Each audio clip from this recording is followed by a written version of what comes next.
What's up, YouTube? It's the eBay Top Dog here, and today we are going to be answering a question of what to do when a buyer claims they didn't receive the item, even though you sent the item and tracking is showing it's been delivered. So here somebody says, help with my first sale. Buyer has claimed she has not received the item. Hello, on the 6th of May, I put up my first auction on ebay.co.uk. It sold for $73, and I sent it the next day, 10th of May. I then received an email on the 13th saying it had been delivered. During this, I discovered I would have to wait a certain amount of time to access the money as it was my first sale, which is a pain, but oh well. So that's referring to the 21-day hold policy or whatever they have over in the UK.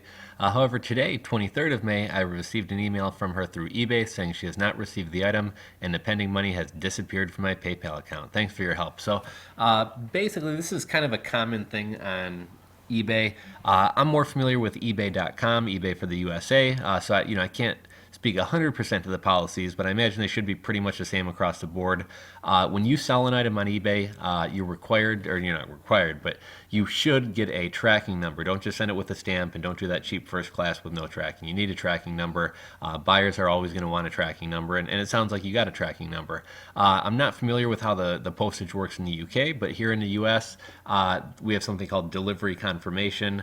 They don't have to scan the package all the way along the way like FedEx does, for example. However, they do have to scan it upon delivery, and that's basically your proof that it's been delivered. Now, I suppose in some rare circumstances, maybe a package gets stolen off the porch or the postal carrier misdelivers it. But for the most part, it seems like as a seller, most of the time when people say they didn't receive it and you're showing tracking showing it did, in some cases I'll even have somebody's signature showing they signed for it and they'll still claim they didn't receive it. So sometimes it's just people playing games trying to get free stuff. People know that eBay and PayPal both heavily favor the buyer in situations like this. Although I've had pretty good luck. As long as you get tracking, and I imagine eBay UK is pretty similar to ebay.com, above, it used to be $250. I believe now it's $750.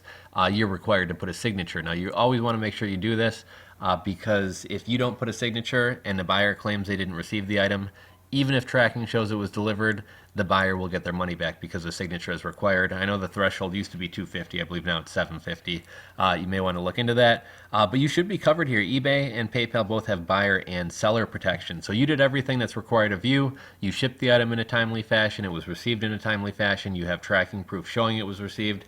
So what I would do is message a buyer. I typically will ask them if anybody else in their household might have gotten the package.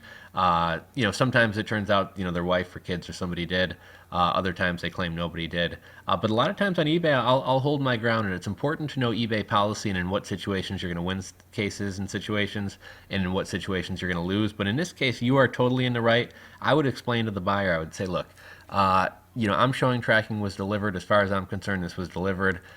Please open an eBay or PayPal case. They'll open a case, and typically this is where buyer protection kicks in, and this is one of the advantages of selling on eBay and PayPal is as long as you did your part and can show it, which in this case you did, typically eBay or PayPal will give the buyer their money back. So, the buyer's covered from their loss if they really aren't scamming and it was a genuine loss or something like that.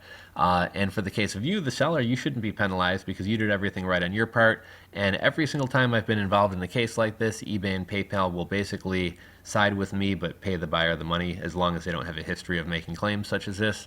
And that will pretty much solve both of your guys' problems. So that's how I would suggest moving forward. You may want to call eBay or PayPal just to confirm this is how their policies are. But this is why it's so important to understand policies and know, when you're in the right in situations like this. So hopefully that fixes the problem. If you enjoyed this video, if you learned something, give it a thumbs up, share it on your social media, wherever. Anybody has any questions or comments, leave them in the comment section below. And stay tuned for more great videos about making money on eBay.